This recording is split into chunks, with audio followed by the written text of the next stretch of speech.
I ain't hear a dial tone, so I'm not putting a quarter in there and losing my quarter. I'm Stevene for those who are new here, and for those who have been with me, you know how we do it, so let's get started. Guys, I just gotta show y'all something quick. A telephone booth, and I know a lot of the millennials don't know what it is. What you do is you put a quarter in here, dial, and you can make a phone call. I ain't hear a dial tone, so I'm not putting a quarter in there and losing my quarter. But I'm at the Marriage Empowerment Conference that I spoke about for the past couple of videos. It starts today. It's going to be from 10 to 3. It is sold out, and I'm excited about this conference. Okay, so it's hot in that hotel, so I had to come out and just get some cool air. And you think in the wintertime, you know, you'd be complaining about heat, but like I said, if you could be in there, it's like a scorcher. And it got a little warmer here, so the snow is melted. But what I wanted to talk about today was how to change the world. How to change the world. And the only way that you can really change the world is by changing yourself. You can't change everybody else in the world. You can probably give them some tools and stuff to kind of change, to help them change their mindset. But ultimately, if you want to see some change in the world, you got to change how you think about it and how you perceive it. Because trust me, once you start working on yourself and you start to make the changes that you need to grow in this life, then everything else around you will start to change. Your perception of everything around you will start to change. That's the most important thing. We sit there and we work on trying to change other people, but we don't do the work on ourselves. And this is why this channel is important, because as I'm giving out the information here and helping people grow, I'm also growing myself. This information, I'm also applying it to my life because I want to go to the next level. There are things that I still want to do here before my time expires on this earth. I don't want to take my dreams and my goals and everything to the grave with me. So I want to birth those things before my time is expired on this earth. And it is important to me to help others because helping others helps me. Helping others blesses me. And I had to learn how to accept the gift. And I remember people would try to do things for me. People would try to bless me, and I would just not accept things from them. I always want to be the one to bless other people. And I remember this girl that I worked with, her name was Kim, and I gave her rides home from work, and she only lived probably 5 or 6 minutes from me. She didn't live far at all, so I didn't mind giving her a ride home from work because, like I said, she lived right there. You know, that's me being selfish. If she's got to catch the bus all the way from Milford and Orange, Connecticut, all the way to New Haven, Connecticut, and I live right there, like literally around the corner. So I was like, you can get in with me, you can come with me.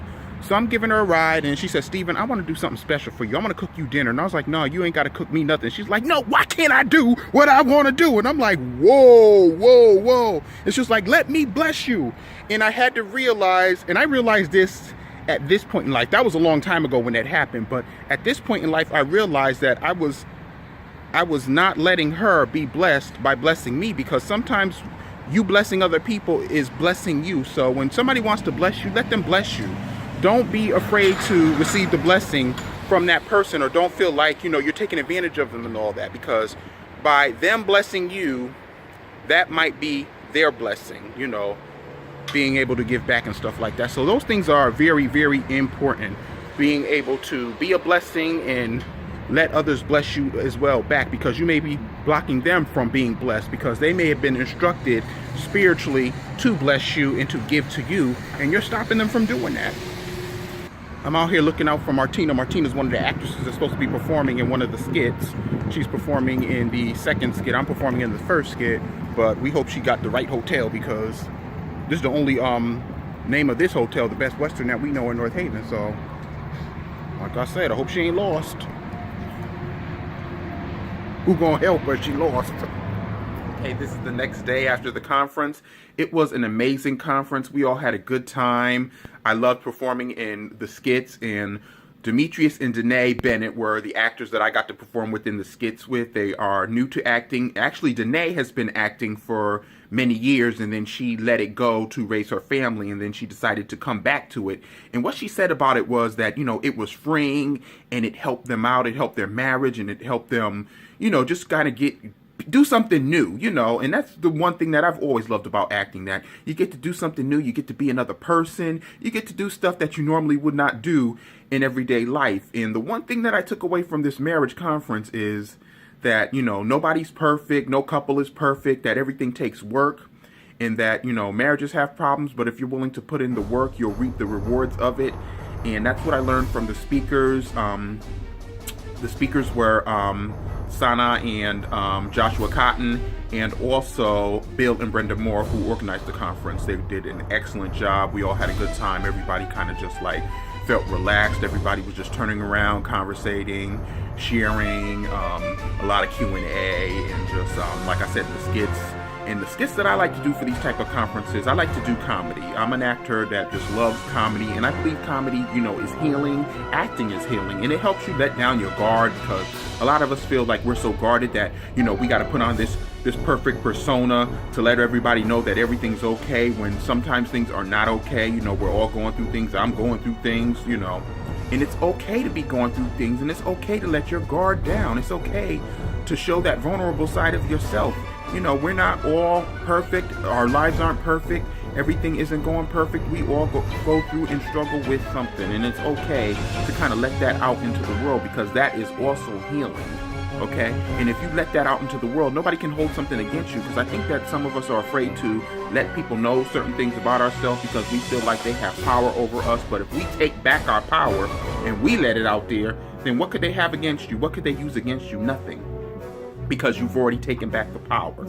So it was an amazing event. A lot of people showed up. It was sold out. So after Tuesday, you couldn't have gotten any more tickets. But like I said, my favorite part of it was just knowing that people aren't perfect and marriage takes work. So once I learned this, I'm like, okay, because, you know, some of us are afraid to get married because we're looking for the perfect marriage, the perfect mate and all that. You're never going to have that, because you are two people coming together, bringing two families together, and you're becoming one. So this person has had a bunch of different experiences. You've grown up with a bunch of different experiences, and you're merging that into one vision. So that takes work as well. You know, you work on some things before the marriage, and then you work on some things after the marriage as well. But the skits that we did a Back to Eden skit, we did an Adam and Eve skit, and then there was also a Ladies Night skit, which I co-directed and Brenda wrote. And there were a lot of good questions that helped open up a lot of dialogue for the conference. But going back to my beginning message from yesterday, which was, you know, in order to change the world, you have to change yourself, and you have to change your perception of it. You have to change what you think about it, and then you can go from there. Because a lot of people, you know, on social media, you know, Oprah Winfrey just had that speech at the Oscars about, you know, time's up, and time has needed to be up for a lot of stuff that's been going on with people harassing other people, sexually assaulting, raping, and making advances towards people that are unwarranted. Time needed to be up, because this stuff has been going on since the day before forever. But then I see a lot of negative comments where people talking about who is she, and they're running their mouths and everything, and people have left comments on this page, you know, negative comments, and I'm all right with that. Like I said, this is a no judgment zone, but I just want to put it out there and ask some of you a question that's just, you know, spitting out, you know, negative comments and stuff. What are you doing? What are you doing to help change that? You know, okay, if Oprah isn't the one that you feel can change that, who do you feel is the one that can change that? Or do you feel that you can change that? What are you offering towards that? Because a lot of us have our opinions and stuff, but we don't offer nothing for the change. We don't offer nothing to see something different in the world, okay? Think about that as you're, you know, putting out your comments and all that. What are you offering to help change this world? What are you doing internally on you, where then you can offer something to the world to exhibit change, okay? Because the only way you can change the world is change yourself and change your perception of it. Because once you work on yourself and all that, then you'll have everything that you need to help enhance what's out here, or help enhance someone else's life, okay? I hope I've left you guys with a bit of wisdom. Give this video a thumbs up, share this video with somebody that it can help, and as always, like I always say, let's do this.